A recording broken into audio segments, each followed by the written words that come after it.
version of the tool, and it depends on what kind of information the tool can give. But also, it can give you a short description of how to use the tool. Okay. For example, here it's showing you that you need to call first QC sequence file 1, sequence file 2, and up to sequence file N. So here, you see it's telling you that the minimum information you need is first QC and your list of files. Okay? And the tool will work. You don't need anything else. Okay? But because we wanted to organize our files, we decided to check what we call options. Okay?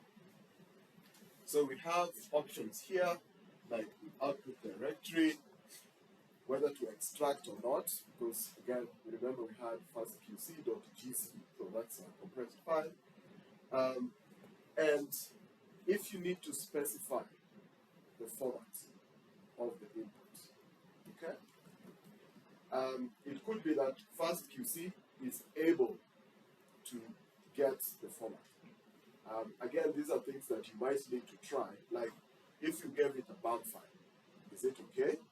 Or does it predict the format based on, for example, the file extension?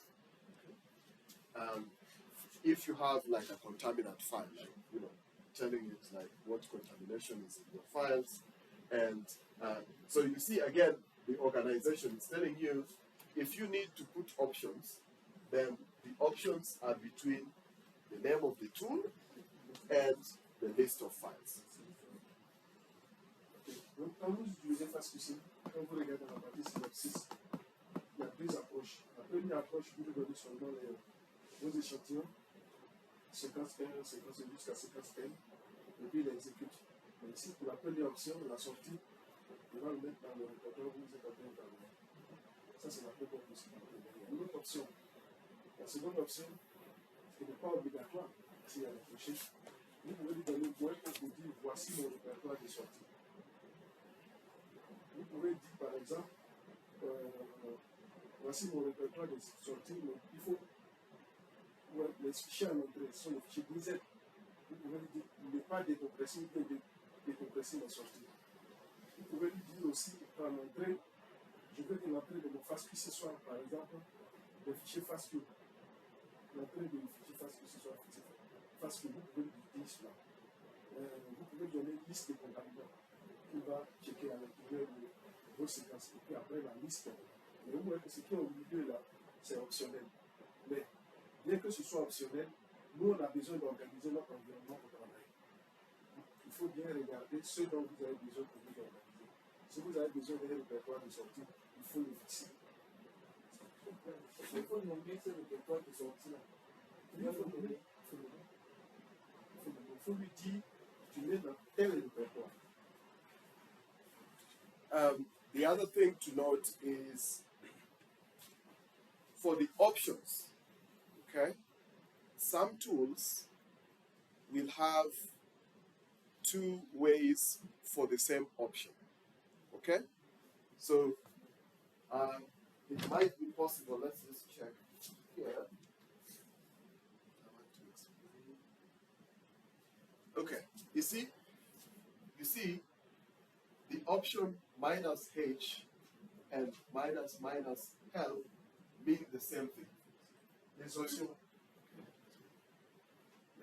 Lorsqu'on fait les options, on peut donner l'option sur un seul caractère. Parce que quand on met moins H simplement, moins un seul caractère, maintenant on peut donner l'option aussi avec une chaîne de caractères. Dans ce cas, il faut mettre 2 tirets. Donc, si vous regardez version, si vous pouvez avoir version avec moins V, ou bien tiret version, c'est la même chose. Okay? Now, the other thing is for some tools, they have so many options such that capital and lowercase can do different things. Okay? So just be aware of that. Such that small v and capital V do different things. Vous appelez l'histoire, vous avez parlé de majuscule et minuscule. les options aussi, il faut faire très attention. V majuscule, V minuscule, ce n'est pas la même chose.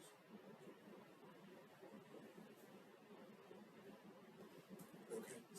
I see, not for this one. So just be aware that different tools work differently. Okay? Alright. So let's look at, you did so much, Kirsten. Yeah, I'm sure you did.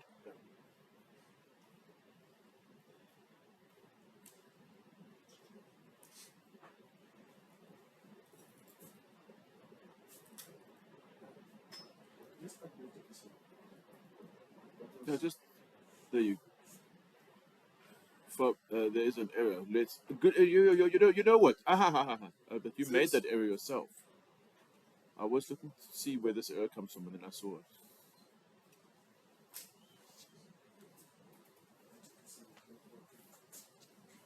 Eh? That's interesting. I wonder why. Just multiplicity.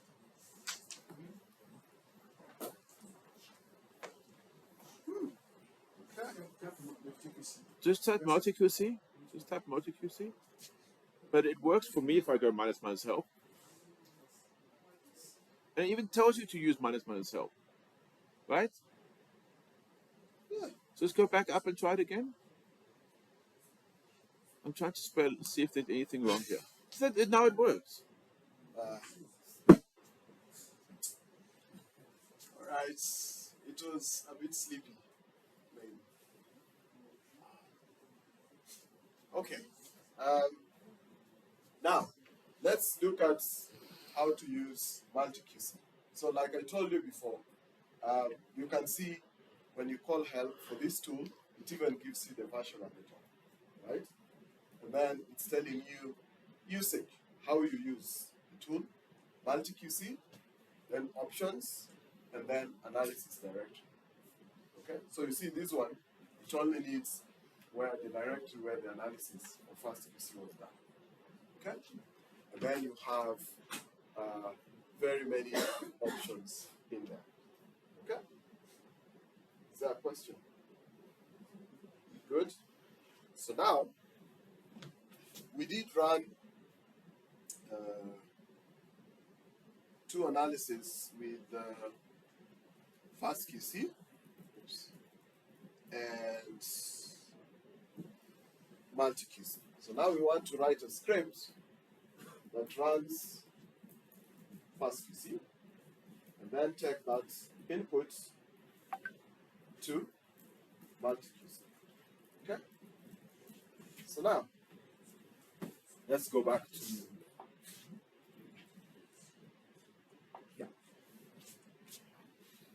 all right.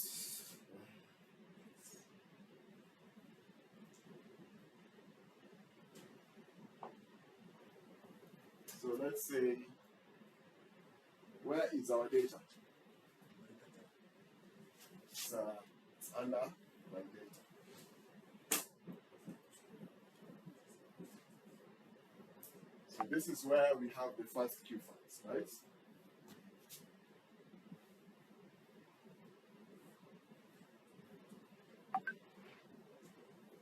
First Q files are here, right?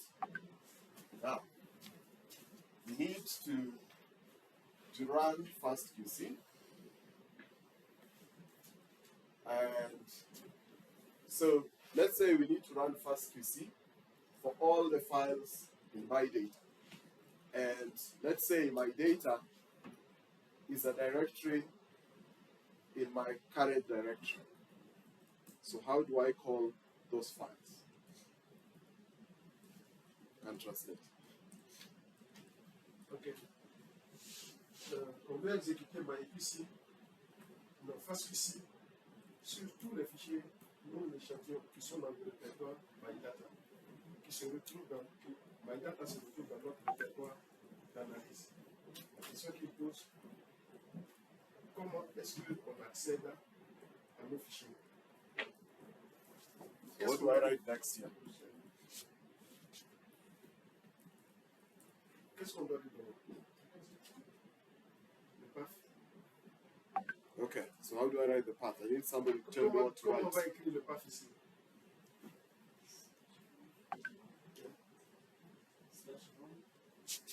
Slash.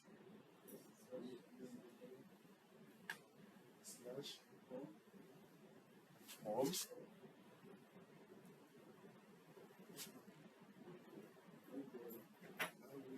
your current directory. Okay, but there's an easier way, right?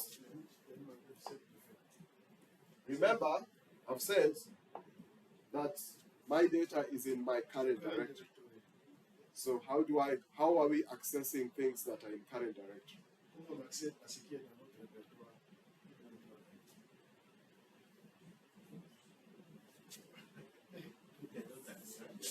Put a dot forward slash. Okay, fantastic. And the directory that we want is called what? My data. Good. And because this is a directory, do forward slash. Now, how do we access the files? Comment on accède aux fichiers qui sont dans MyData? So remember, we want to run all the files. And Stan told you how we use the wildcard character, right? So what do I write next? Let's see how it's done. I write wild.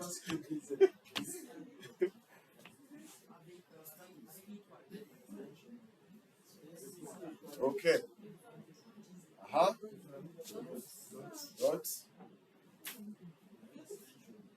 What is the extension? Must fill. CSV. Fantastic. So we know that FastQC only needs the files, right? But for organization, we've said it's best to direct the output to a different directory, right? So what do we do? We pipe.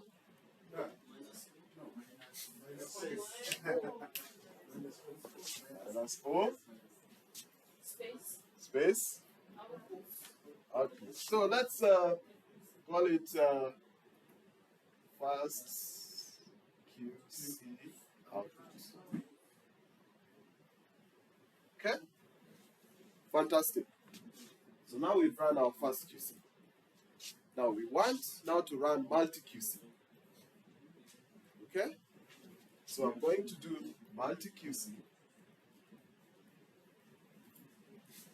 And what does multi QC need?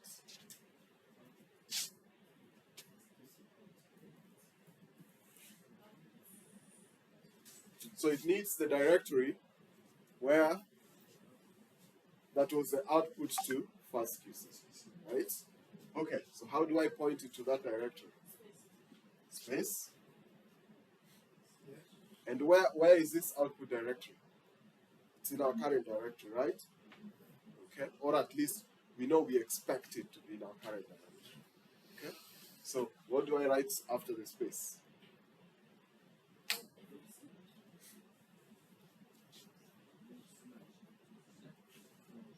What do I write? Hey. Don't worry, please. Don't be busy writing. So after the space? Après l'espace, qu'est-ce qu'on doit mettre? Qu'est-ce qu'on doit mettre? Salva.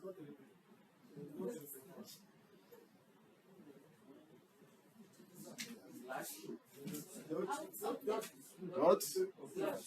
Hash.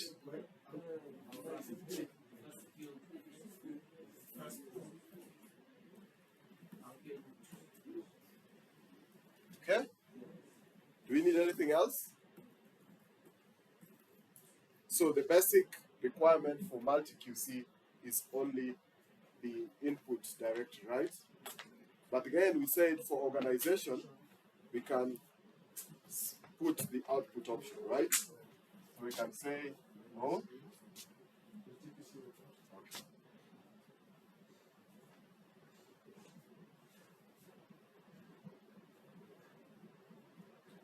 Okay. All right.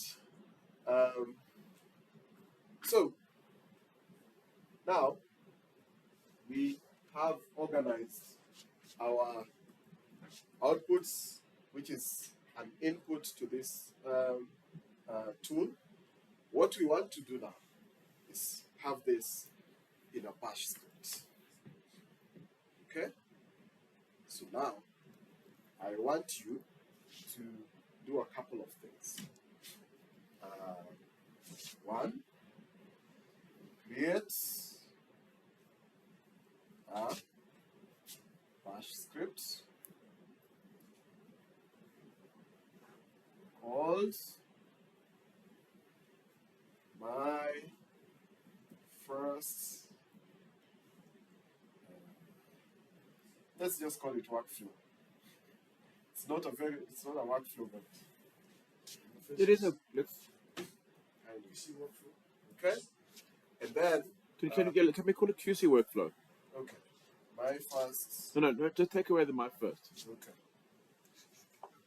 We'll just call it QC workflow because ours is going to be a later on. We'll do another QC workflow.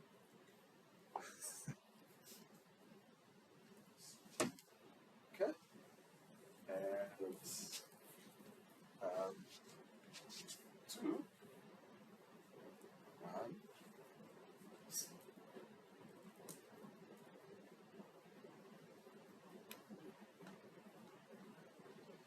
Okay. You have 10 minutes. Go. We are 10 minutes.